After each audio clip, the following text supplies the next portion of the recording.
Hello guys, Photoshop ഉപയോഗിച്ചുകൊണ്ട് നമുക്ക് എങ്ങനെ ഇങ്ങനെ ഒരു ക്ലിപ്പിംഗ് മാസ്ക് ചെയ്യാൻ നോക്കാം. വളരെ എളുപ്പമാണ്.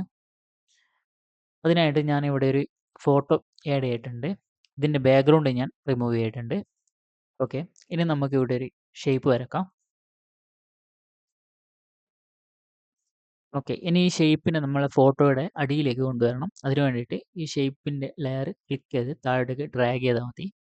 അപ്പോൾ ഇങ്ങനെ വന്നിട്ടുണ്ട്. ഇനി നമുക്ക് ഈ ഫോട്ടോയെ നമുക്ക് വേണ്ട സൈസിലേക്ക് ഒന്ന് സ്കെയിൽ ചെയ്യാം. ഓക്കെ, ഇനി നമുക്ക് ഈ ഫോട്ടോയുടെ ലെയറിൽ റൈറ്റ് ക്ലിക്ക് ചെയ്തിട്ട് ക്രിയേറ്റ് ക്ലിപ്പിംഗ് മാസ്ക് കൊടുക്കാം. ഇതിൻ്റെ ഒരു കോപ്പി കൂടെ എടുക്കണം. അതിനായിട്ട് കൺട്രോൾ ജെ പ്രസ് ചെയ്തിട്ട് നമുക്കൊരു കോപ്പി എടുക്കാം. ഇനി ഈ കോപ്പിയാണ് നമ്മൾ എറേസ് ചെയ്യണേ. അതിന് വേണ്ടിയിട്ട് ഇവിടെ ലെയർ മാസ്ക് ക്ലിക്ക് ചെയ്ത് നമുക്ക് ബ്രഷ് ടൂൾ എടുത്ത് അതിൻ്റെ ബ്രഷിൻ്റെ സൈസ് ഒന്ന് അഡ്ജസ്റ്റ് ചെയ്ത് നമുക്കിവിടെ ബ്രഷ് ചെയ്ത് കൊടുത്താൽ മാത്രം മതി. എളുപ്പത്തിൽ നമുക്ക് ക്ലിപ്പിംഗ് മാസ്ക് ചെയ്തെടുക്കാം.